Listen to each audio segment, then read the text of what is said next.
Hello, today we're building two basic scene transitions using SSC Seamless. This is our second expansion pack for Sci-Fi Ship Controller.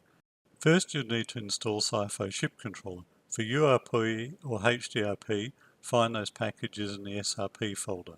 Next, install SSC Seamless. Check out the README file in that SRP folder. Create a new scene and name it Scene 1. Delete the main camera. Grab a player ship prefab, say the Hawk 2, and drop it into the scene. Make sure the ship control and play input modules are ready for use. Add our player camera and hook up the target ship. Adjust the camera settings as required. Add an environment game object, and from the SSC Demo Prefabs environment folder, drag in the Space Battle City and Jump Gate 2 prefabs. Let's move our ship and gate so we can fly through it.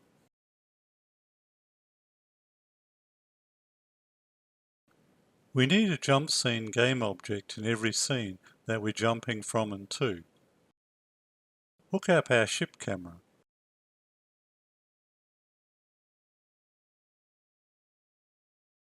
On the ship, disable the landing gear, as we won't be needing that. Save the scene and duplicate it. Let's call it Scene 2. Now we'll add the Jump Manager. Go to the Jump tab and add a new jump. Let's call it Jump Gate. Add our source and destination scenes. On the Jump Gate, we need to tell the Jump Manager to make the jump. With the onEnter methods, hook up the Jump Manager and select Jump to Destination. For the jump name, enter Jump Gate. Go to the Build settings and add our jump scene. For Seamless, this is required even if you're running it in the editor. In Scene 2, we'll delete the objects in our environment and replace it with a Celestials Demo prefab. Turn off Use Horizon. Hook up the player camera.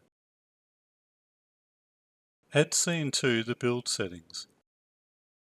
Go to Scene 1 and let's give it a try. Notice we have a couple of errors. On Scene 2, add an SSC Manager and an SSC Radar.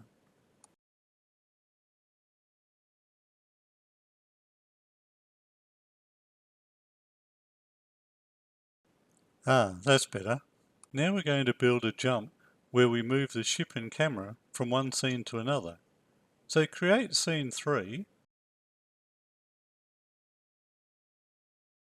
add an empty game object called Ship.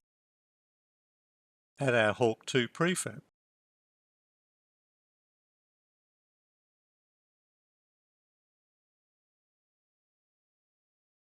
To make things a little different, we'll add a simple fixed camera under the ship. Add an empty game object called Environment and add the Celestials prefab.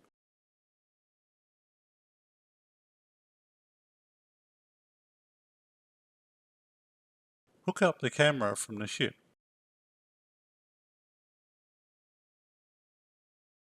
Disable the landing gear again.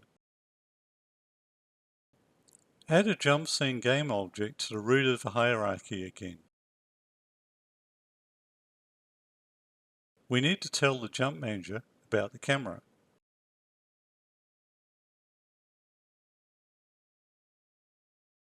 In most games you'll only ever need one Jump Manager.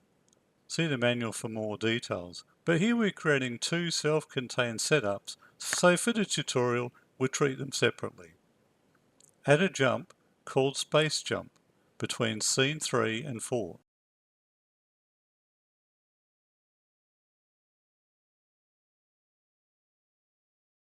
Change the jump delay to 5 seconds. Add a ship proximity. Change the position and size of the box collider. Add an onEnter method event and call Jump to Destination.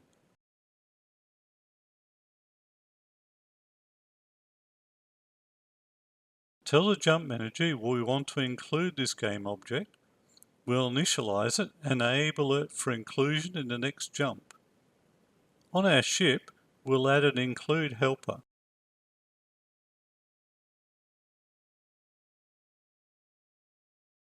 The camera we added also needs an include helper.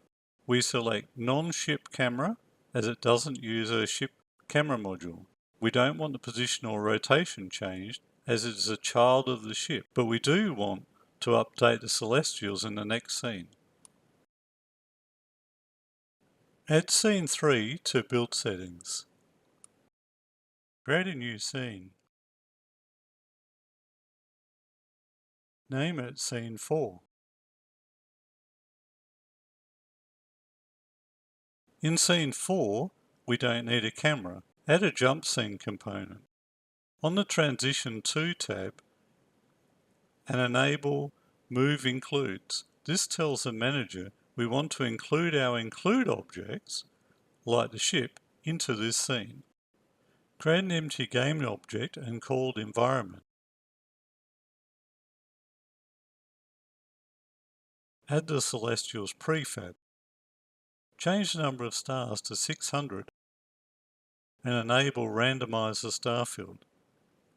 We'll also add a planet, just because we can.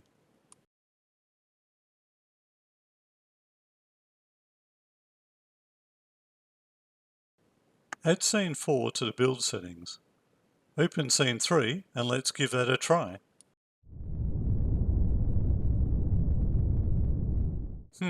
Two issues. The stars are missing in the lower part of this screen in scene 3.